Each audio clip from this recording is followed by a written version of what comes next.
each candidate and ask them to tell us why they're seeking the office and what their relevant experience is. Then we'll get into our round of questioning. Go left to right. Start with Robbie, please. As Bill said, pick it up, we'll pick it up. I'm Robbie Hatcher, lifelong native of Polk County like a lot of y'all that I see today. I'm number 4 of 5 children. I'm the son of Joe and Glenda Hatcher. Mom and Dad had Hatcher's Grocery down in Benton for many years. Each one of us, we like to pick and have fun, and that's what we come from in a large family. I had a major accident in 2005, came off of the family dairy farm. And in 2006, I took up a career field in utilities. Had an opportunity to work at Cleveland Utilities for a couple of years and sought and got my state certification as a collections operator. After I came to the city of Benton, I had the opportunity to further my education in water and wastewater treatment, and I sustained those licenses now. The thing about the licenses in which I pertain to is some of those you have to work for up to 5 years in the field before you can sit for those tests. I'm a licensed ordained minister. I'm also serving on the Polk County Soil and Water Conservation Board right now. This is my 2nd time doing this. Had the opportunity to do and to be a part of many different fundraisers and activities around in our churches and in the neighborhood, to lead and to go on mission trips, whether they be inside the state or outside of the state. You know, I'm just kind of a hometown boy, I guess you'd say. But I would love to be the next county executive for Polk County, to see some things and to see some changes come into our county that we so desperately need. And with your support, we can make that happen. Thank you. Thank you, Robbie. Our next candidate is Sean Pritchett. Hello, I'm Sean Pritchett. Just a little bit about myself. I've been serving on the school board for 5 years. I'm currently a teacher down in Georgia at North Murray High School. I'm married to Lisa Morrison Pritchett, and I'm also a teacher where I teach gifted classes in world history and economics. I'm also a member of the Ocoee Kiwanis Club, and I'm also a Gideon. Before I continue any further, though, about who I am, I want to address a rumor that I addressed last week, and I want to address it to this forum. This is concerned about a alternative lifestyle club that formed at Polk County High School, and from the information that people may have heard, the school board did not vote on this and did not approve of this. I would like to advise those also that under the Equal Access Act, which was passed, which was signed by law by Ronald Reagan, who is a conservative, which was originally designed for Christian clubs, the liberal courts have taken this to the next level and stated that clubs of that nature must be allowed in schools, in addition if you're going to have an FCA. So I just want to address that. A little bit more about myself. Just to let you know, I have roots in this area. My great-grandfather, Joseph Green, was a miner in this area. And in 1918, he passed away because of the Spanish flu epidemic. So I'm very proud that, you know, my great-grandfather had the significance in this area. What happened after my grandfather passed away, my great-grandmother, Elizabeth Goforth Green, had to move to Greasy Creek with my 3-year-old grandfather and his siblings, where she raised them up to be citizens, especially my great-grandfather, who went to Camp McCoy during the CCC camps and trained to be a bulldozer and basically built many of the roads in Polk County, which I'm very proud that significance he did as well. But one of the things that impacted him was he had 3 small girls, and one of them, my mother, who was born in Kimsey Hospital in Ducktown, he knew he couldn't find jobs to bulldoze and all the kind of skills he had. So he had to go to Cleveland and move down there. And that's something we face in this county. We have faced with a situation where we lack the growth, we lack the jobs. And as your county executive, I plan to use my knowledge, which I do have the knowledge. I have a bachelor's degree in business. I have a bachelor's degree in history and political science, and I also have 2 degrees in educational leadership. And I believe that you need those roles as a real well-rounded person to be able to make the choices that would benefit our county. Thank you. Thanks, Sean. Our next candidate is Kelly Morgan. Well, I'm Kelly Morgan. I'm Director of Accounts and Budgets for Polk County. I've worked in the County Executive Office for the last 8 years. My job is to primarily manage the county's finances. I also am responsible for the whole budget process, the countywide financial statements, as well as financially reporting for all the money that comes into the county. I also do the payroll, the insurance. I have over 9 years auditing experience, 20 years management experience, and over 12 years of grant experience with state and federal grants. I have a bachelor's degree in business with a minor in accounting. I graduated in the top 7% of my business class, and also completed the Certified Public Administrator program with CTAS through the University of Tennessee. I'm an active member in the community. I sit on the board for the Boys and Girls Club. I started Polk Pink in 2013, which is a breast cancer fundraiser. We've raised over $15,000 for breast cancer research and free mammograms. I'm a Tennessee Achieve Mentor for the 2018 graduating class here at Basin High School. I also sit on the Asset Planning Board, and I'm a Sunday school teacher at Zion Baptist Church. And I've started working on a few things. Myself, along with fellow Asset board members, we are working on a 30-second video that will play in area movie theaters in the areas of Chattanooga, Nashville, Atlanta, North Carolina, and Knoxville, that will give us the opportunity to really market and promote Polk County, a Visit Polk County ad. I've reached out to a couple of different businesses that I feel would be beneficial to the Polk County area. And I've also been meeting with a technical college out of Chattanooga about opening up a satellite campus in our county. Now, that will not only be beneficial to graduating seniors, but to anyone in the county that would like the opportunity to better themselves. I would just like to remind you that the County Executive Office is your finance office of the county. They act as the CFO of the county, so it's important that they have the financial background, because they are ultimately responsible for all the financial decisions in the county. Thank you, Kelly. And our next candidate is Mitchell Hicks.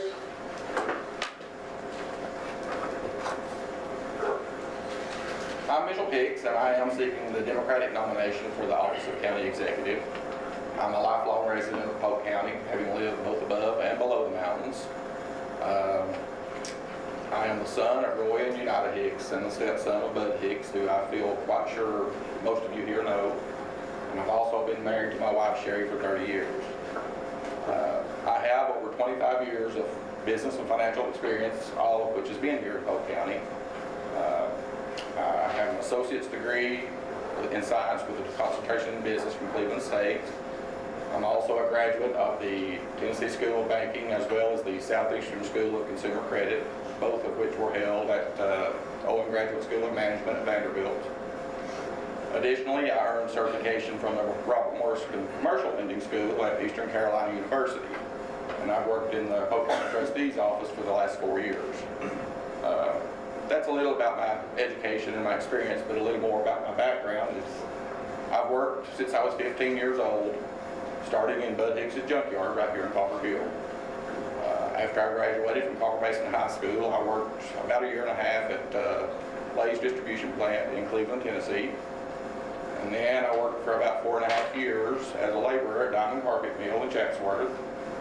And while I was there, I got an opportunity and was hired at Ducktown Banking Company as a file clerk. Over a 22-plus year career there, I worked my way up to vice president and branch manager. And that's something that I was proud of, because I started with nothing but a high school education when I was hired at the bank. So I know what it's like to have to leave home to find work. I've seen companies come and go in Polk County, and I've seen men and women have to leave their homes and families and travel great distances to find work. That's what I had to do 37 years ago, and a lot of people are still having to do it today. But I've been blessed to receive an education and have jobs that have helped equip me to take on the role as county executive. None of us up here today can promise you that we can bring jobs to Polk County. But what I can promise you is that I will try to find any funding opportunities that are out there and to run the county executive office with integrity and fairness to all. And with that being said, I respectfully request your vote in the upcoming election. Thank you. Thank you, Mitchell. Most of you have seen these questions and heard them already in the other forums, but these are 2-minute response questions, and the questions were formulated by a committee of active citizens. And we'll start with Sean. If you will, Sean, what do you think is the most important issue facing the county, and what steps would you take to resolve it? Well, I think it's the most important issue is what county commissioners, when people run their jobs. But I also think there's another thing that's happening, especially in this area, that I've noticed. High utility costs. Too many of our folks here are paying high utilities, such as electric bills and water bills, and not getting the services they need. But let's go back to what we're talking about as jobs. Jobs is a very important thing, and our county needs to get prepared for the future. One of the things we need to do is we got to look at a vision. We got to look at a vision and a goal plan. And as county executive, what I would like to do is to establish an economic audit program where we have an economic auditor come in to look at what our resources we have available, and then go from that point and see what we can do for those to enhance those resources, to market those resources to outside groups, to entice them to come in. In addition, I would like to set a committee of key members. I'm talking about people who are commissioners, who are fractional township members, teachers, board members, key people who make an influence in this county and in this community, to develop a vision and plan goal that we can do in a 5, 10, 15-year increments. And that is something I would like to do. Going on utilities, I would like to address that to see what it is that people are facing on that. Because here's the thing, people don't have the resources. When it comes to resources, it means money. They have to go to North Carolina where they have to pay state income tax if they work in that area. They have to go to Georgia where they have to pay state income tax. And then they come back here and pay high utility costs. So that's one of the things I think is facing us in this, especially in this area. And also representation for East Polk and all of Polk County. Basically, that's what I think is, jobs is the biggest issue, of course. Thank you, Sean. And going left to right. Kelly, it's your time. What do you think is the most important issue facing the county, and what steps would you take to resolve it? I feel like I'm gonna sound like a broken record, but we obviously have a low tax revenue base. We're gonna have to have a larger tax revenue base so that the property taxpayers are not the major source of revenue that we have coming in the county, which means we're gonna have to grow. We're gonna have to get something going in our area. Right now we have a couple of industrial parks that we have available, and we also need to address the broadband and the infrastructure, which was already stated earlier, with the roads and the water and such. But in the meantime, we can work with what we have. We have 2 scenic railways that come into Copper Hill. Those passengers have nothing to do but get off the train and walk around and spend money in our county. We need to focus on making some improvements in those areas, which we could do that. Start next year, we could apply for some tourism enhancement grants, as well as look at some USDA grants that might be available to increase some of the infrastructure. We also can push the Whitewater Center and hosting more events to get people here, to spend money here locally, which is what we can do right now. Thank you, Kelly. Mitchell, what do you think is the most important issue facing the county, and what steps would you take to resolve it? 2 of the biggest issues facing the county are, of course, our low tax revenues. All the commissioners know that. All of us up here know that. And also the need for improved infrastructure, like broadband internet, increased utilities, and better transit options. I'm not sure that we can solve all of that, but I do think we can improve on some of it. I think broadband internet is possible for some of our area, maybe not all of it. But, you know, I would make contact with those companies and see what they would need in the form of dollars or additional contracts in order to expand into our area. And then I would work with the county commission to see if that was something that was feasible or affordable for our county. I would also seek out state and federal funding sources, like through Southeast Tennessee Development or the USDA Rural Communities Development Agency, to see if there are any matching incentives out there to help fund efforts like these. I understand that there's lots of money left on the table each year for various reasons. And the folks at these agencies would probably know about that and how it would be best to go about getting some of it. I'm not here to make any promises to anyone. But I will. I'll roll up my sleeves and start digging to see if there's anything available for us to go after. And also to explore the business opportunities for private and business ventures. Thank you, Mitchell. Robbie Hatcher, what do you think is the most important issue facing the county? And what steps will you take to resolve it? The most important issue facing the county is what we see with the lack of. And I know I've said this throughout different ones of our forums, but here's another little spin to that. We know that tourism right now is the biggest source of revenue that this county has the opportunity to seek. We all have dreams. It'd be great, like these others have said, like the county commissioners have said, to have jobs. That's a great dream to have. But the reality is right now, we have the greatest resource that God's left us with the river and the mountains. Our trails, as Samantha said earlier, to be able to have the chamber to work with that, to see those things come in. Jobs would be great. If you get out and go around like I have through the businesses in Copper Hill, as they say to me, you know, it's kind of a shame that we business owners are having to do things to fix sidewalks. To be able to work with our city mayors, to work hand in hand to make sure that grants and funding are there, to be able to keep the money in the county like it so desperately needs to be. Those of you all that are in the Copper Hill area, there's nothing any more frustrating when you go to turn the water on and nothing comes out. Infrastructure's got to be looked at on this side of the county more so. The tourism, as Kelly stated earlier, that comes in through the train. I've heard each and every one of them as I've gotten around, and you tell me, they come off the train, they see across the river McCaysville, and where do they go? They go to the other side. We've got to do all we can to keep that tourism dollar in Polk County. I've even had some to say, Robbie, if you're county executive, will you work the sheriff's department and put some deputies out there and try to shake every penny out of the pockets of all the tourists that come through? But that's what we've got to capitalize on, is what we have right now, and we've got to get that money into our county. Thank you, Robbie. And we'll start the next question, which is a 2-minute response question with Kelly. And it goes back to jobs again. Kelly, what will you do to bring jobs to Polk County? Well, as I stated earlier, in order to grow, we're going to really have to market and promote our county. I'm a former business owner. I was for 3 years. I had a salon in Benton until I sold it this past year, this past October actually. So I understand the need and how crucial marketing and promoting is.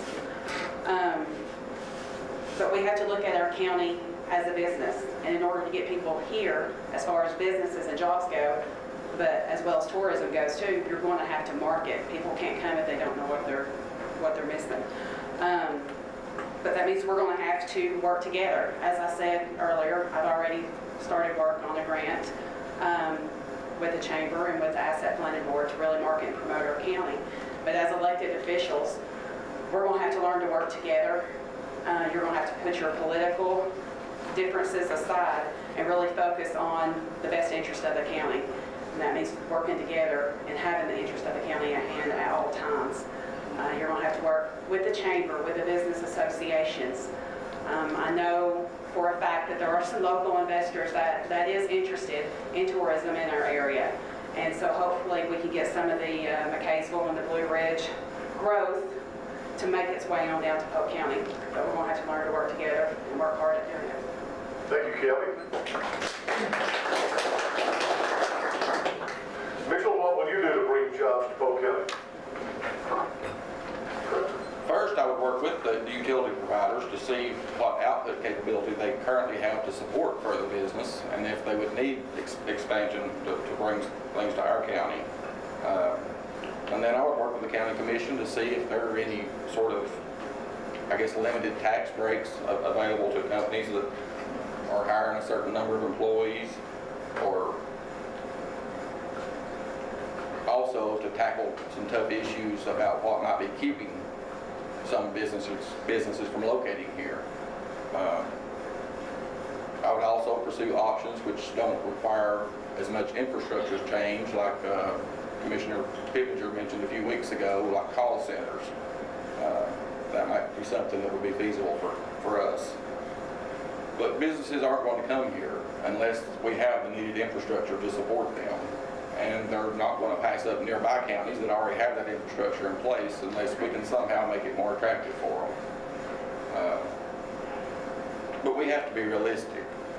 You know, previous economic studies have shown what we all know, and basically that is that Polk County is a landlocked county and that 51% of the land is owned by the Forest Service.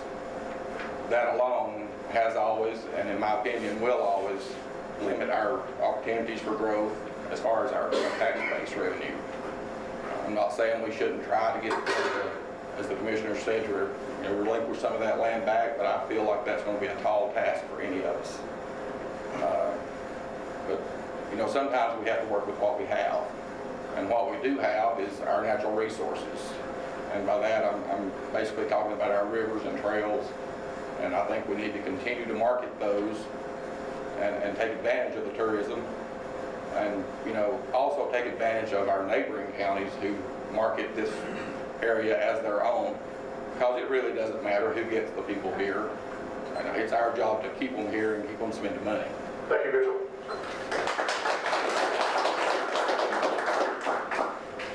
Robbie, what will you do to bring jobs to Polk County if you're elected?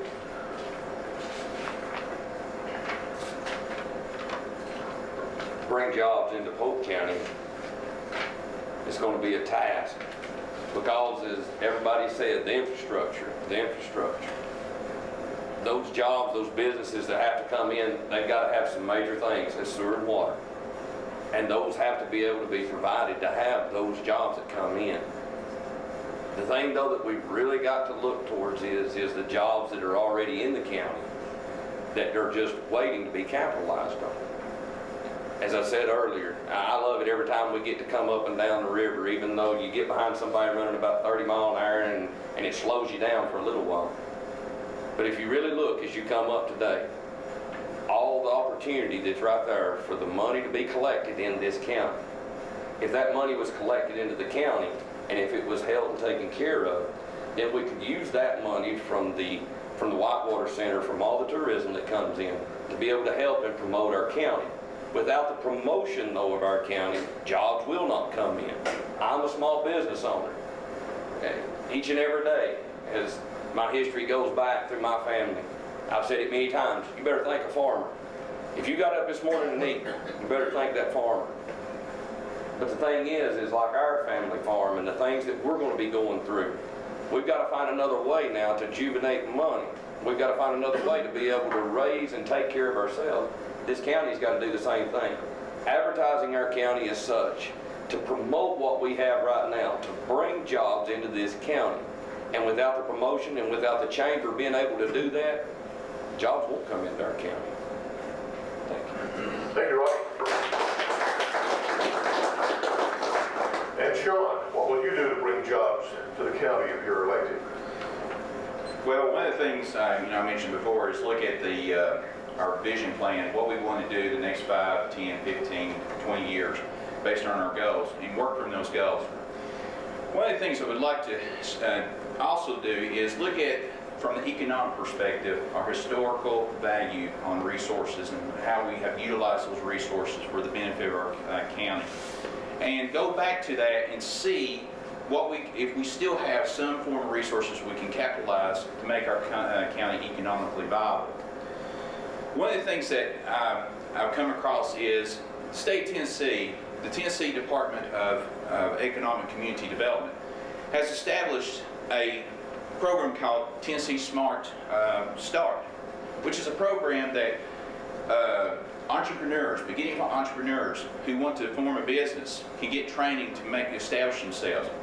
And especially with tourism, we've got to have those entrepreneurs who establish themselves to capture that money that's coming into the county and be able to utilize that money to the benefit for our county to grow. And one of the things you got to keep in mind is the people who are the backbone of industry are small businesses. They are the ones who make the biggest impact. We can say we're going to bring factories in. We can say we're going to do this about bringing call centers in, but it's our small businesses. And if we go down to Copper Hill, we can see those small businesses that are there. And we must support them. And one of the things we have to do is we have to train them. With programs like recently from the grant, the Gear Up program that was just received by the schools, which trains future people to be able to succeed in the business world in addition to succeed in life. So that's one way we can capitalize on this to bring jobs into our county. Thank you. Thank you, Sean. Our next question, and we'll start with Mitchell. This is also a 2-minute response question. How do you see your leadership role in the county other than budget responsibilities? Well, first of all, I'd like to establish a level of trust between the county executive's office and the other elected officials, as well as departments within the county, like the Department of Education, the Road Department, the Sheriff's Department. And second, by leading by example, by holding myself and those in that office accountable for showing up and doing the best job they can for the people they represent. In most aspects, the county executive is the face of leadership for the county. And having said that, I would work interactively with organizations like the Forest Service, TDOT, TVA, the Outfitters Association, as well as our legislators, to stay up to speed on what's happening in and around our county, and to see how we might not only contribute to that, but benefit from it. I'd like to be proactive instead of reactive, and I would contact other county executives in rural areas to see what has been successful in their areas. I would promote a transparent working relationship with other organizations that provide service to our community, such as the Chamber of Commerce or the Friends of the Library, and being responsive to their requests for information so that they may continue to do the good job that they do promoting the county. I guess that's pretty much it. Thank you, Mitchell. And Robbie, how do you see your leadership role in the county other than budget responsibilities? My leadership role in the county, I've always been one that's a worker. I've never done a job, or I've never asked anybody that's ever worked around me to do a job that I wouldn't have first done myself. Leadership in our county, especially in the county executive office, it sets the tone, if you would. As Mitchell said earlier, that's the face of your county. I see my leadership role as one as distinguished, to be able to work with both sides, to be able to sit down and work for the betterment of Polk County, regardless of what side of the mountain we're on, regardless of whatever side of the politics that we're on. And I know as I look around today, I see those that are on the side of the Democrats, I see those that are on the side of the Republicans, that I've sit down and we've had a cup of coffee, we've been able to talk, we've been able to do these things. Even though we may not agree, I know where you stand and you know where I stand. And as being a leader, you've got to be firm in that stance. We may not always agree, just like with the county commissions. There's going to be things that comes up amongst that 9-person board that they may not agree on personally. But we've got to work for the betterment of Polk County. Just like with the budget responsibilities. If you balance your checkbook, that's one thing. But we've got to be able to work together in all of our departments. Transparency has to be key. be able to show each and every citizen of Polk County where all the money's going and what it's all being spent for. And that's my leadership role that I will bring to the county executive position. Thank you. Thank you, Robbie. Sean, how do you see your leadership role in the county other than budget responsibilities? Well, like I stated, a county executive is a entrepreneur, and they must keep in mind on how do you make a county profitable? How do you make this county grow? And that's one of the things I would, see myself as somebody. How do you make the county grow? You have to take risks. That's just the way it is. And when you take risks, you are certain that you will have success or you may have failure. But one thing as a county executive that you must do is must always think, how can I make this county better for you and me, my children and my grandchildren? That's the most important thing. Every day I would think about that. How do I make this county better for me, you, my children, and my grandchildren? And go from that point. That would be my driving force. Because my motto is actions speak louder than words. And that's what I would do. My actions would be the drive. Because a county executive is somebody who gets out there, pushes beyond the extreme to make this county better, who never gives up. When you go to an industry and say, hey, I want you to come to Polk County, this is what we've got to offer, and they slam the door in your face, you keep on knocking, or you go somewhere else. There's always a different avenue. You never give up. You keep on going. A county executive must be a visionary. What do they want to do? What do they want to succeed at? What's going to benefit for you, for me, my children, my grandchildren? Because it's about our future, folks. It's about surviving. It's about the 21st century and beyond. And we must capitalize. We are ripe to bloom now. We are at the state we can bloom, and we have to succeed, and we have to do that. Thank you. Thank you, Sean. Kelly, how do you see your leadership role in the county other than budget responsibilities? Well, we do operate under the 57 law, so the budget process is a huge, huge responsibility of the county executive's office. But the county executive basically represents the county. He goes out, or she goes out, and assesses the needs of the county. And once you assess those needs, it's important that you can communicate those needs with not only the county commission, but the community as well. Now, sometimes that might mean you're going to stand up for what's right, even if it means you're standing alone. But as I said earlier, it's going to take us working together, and we have to put our differences aside and work together and have the best interest of the county at hand. The county executive also represents district agencies. They're a part of the board, and those boards, look at issues that not only affect Polk County, but affect our neighboring counties too. The county executive also acts as a non-voting member of the county commission. So it's really important that you're part of those meetings and you know what's going on.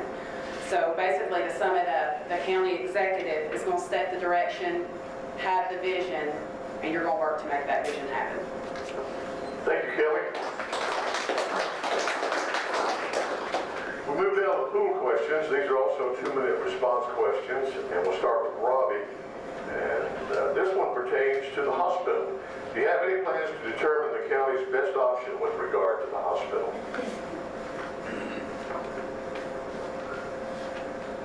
I know this is a touchy situation, especially for these in District 3 with the hospital and with everything that's happened and how it has gone on. A couple weeks back, they had an emergency meeting down at the courthouse where the county commissioners met.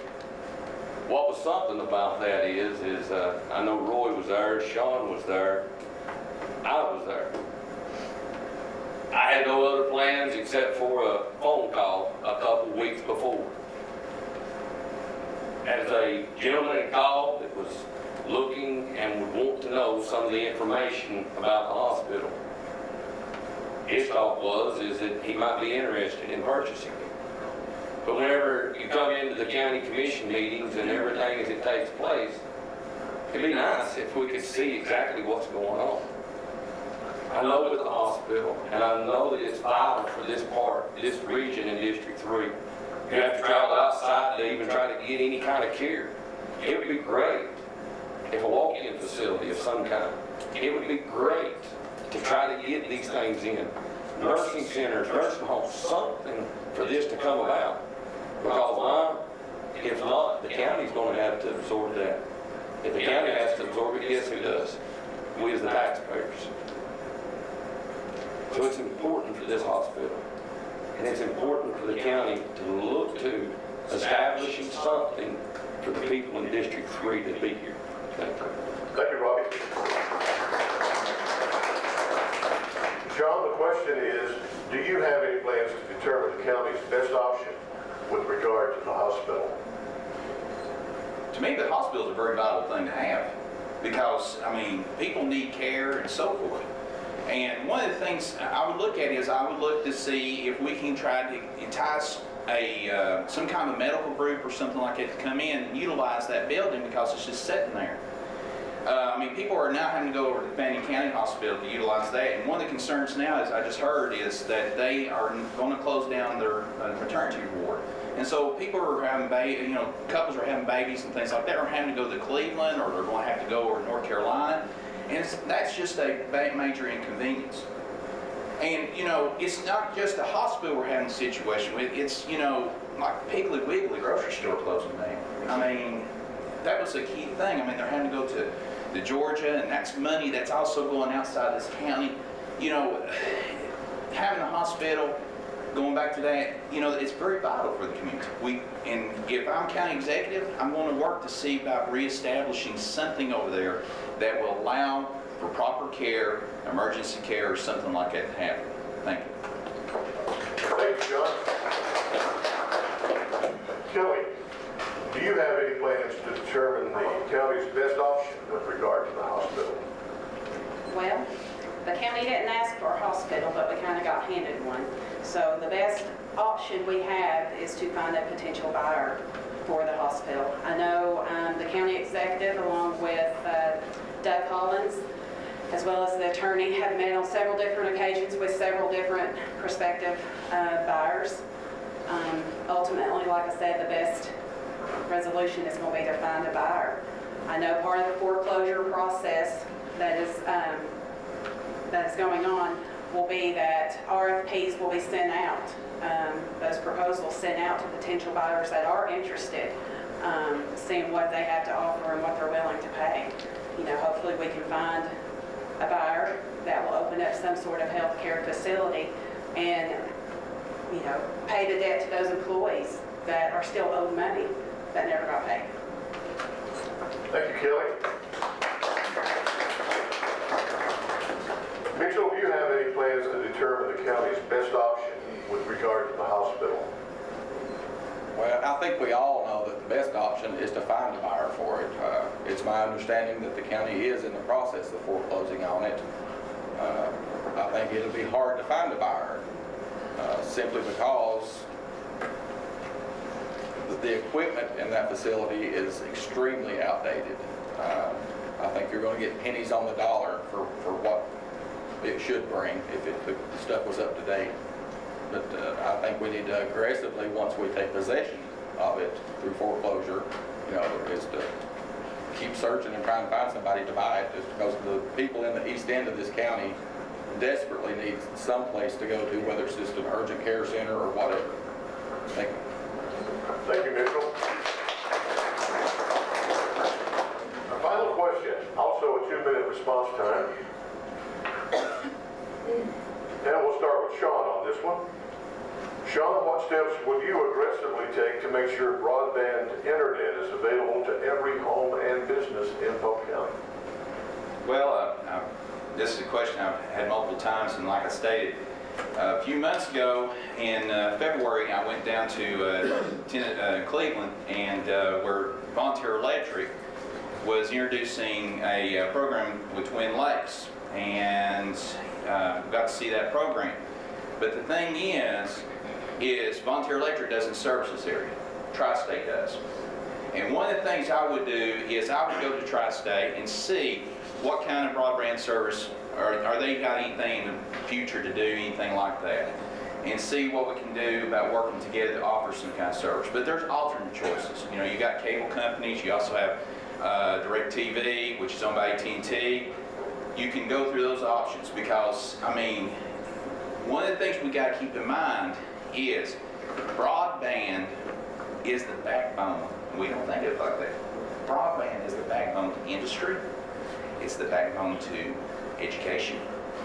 It's, you know, the backbone to growth, because a lot of people do their businesses through the internet. They utilize that to ship goods, they shop on Amazon, they do a lot of things now by internet. And so we have to capitalize on that, and as county executive, we have to keep pushing to try to get those programs, you know, the internet in here to use for education, especially with the Verizon grant that the middle school received in Polk County for the students to use that. We have to keep pushing for that, especially for specialization, online programs, online certifications. And as county executive, I would go to these companies and say, hey, what can we do to get you in here? And we'd also talk about how do we keep the prices low for everybody? Because that's the key thing. Thank you. Thanks, John. Kelly, what steps will you aggressively take to make sure broadband internet is available to every home and business in Polk County? Well, I think I speak for everyone that's sitting up here when I say that we're going to do as much as we possibly can to have broadband available in our area. You know, I agree with what Sean said. We're going to have to work with those that are involved that offer the service. I know myself, I'm working with the chamber. We're gathering surveys to show the need that we have in the area so that we have something to take these providers so they can look at it and assess the need that our area has. And like I said, we'll work hard to get the ball rolling in the area. We need broadband. We need that for multiple reasons, for growth. That allows people to work from home. It would mean a huge need in our area. Thank you, Kelly.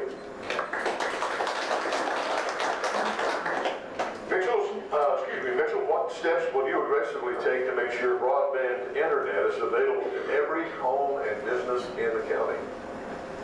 Well, Bill, as I said last week, I don't know that we will ever make that available to every home and in Polk County. Our cell service is way behind the times. I know in the East End, there's a large part of the East End that does not even have cell service once you get out of Ducktown or Copper Hill. And I think I kind of answered this question in one of the others when I said, you know, I would make contact with these utility companies to see what they would need in order to come expand into our area, because, you know, they're a business. They're not going to come to expand to our area unless it's profitable for them. So unless we had, as Kelly said, the surveys, unless those surveys show that there is enough demand for it, I think it's going to be a tough task to get them to come into parts of our area. Thank you, Mitchell. Robbie gets to wind us up before we go eat lunch. Robbie, what steps will you aggressively take to make sure broadband internet is available to every home and business in the county? You know, as all three have already said, there's areas in which we live where I think they have to pipe in sunshine. They're back out of the way. It's hard to get cell service. So that's going to be something that has to be looked at for the specific needs in each area. Whether it be through wireless this, or whether it be through a satellite that, to be able to reach out though to those providers that are there. I know with being in the utility field, this is one of the greatest things around, especially up around Etowah and Athens, because now the utility providers are able to access you to have some type of wireless internet application for whatever it may be. If you want broadband, or if you want to go on to this other and look as far as fiber, it's coming in certain areas. And it's in those areas where we see the majority of the people which they're gathered at. And the numbers, as they said through a survey, the people are what's going to speak volumes. If the people in those areas want those and want to have that service, they need that. As they said earlier at the middle school, to have the grant in which they've gotten, that's a great thing that they've got the iPads. But whenever you can't access them from home, what good are they doing? And it's vitally important that we look at this, and as each and every one said, to strive hard to do what the people in the county want, as us, as your next county executive, to get out here and fight for it, and to get out here and do for it, and to do for broadband. I believe each and every one of us would make that fight for you as the constituents. Thank you. Thank you, Robbie. Folks, these are our candidates for county executive.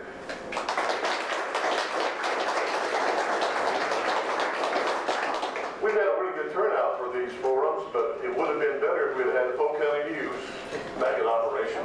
Thank you for the Cleveland Banner for showing up, and Blue Ridge paper, I'm not sure if they've been participating or not.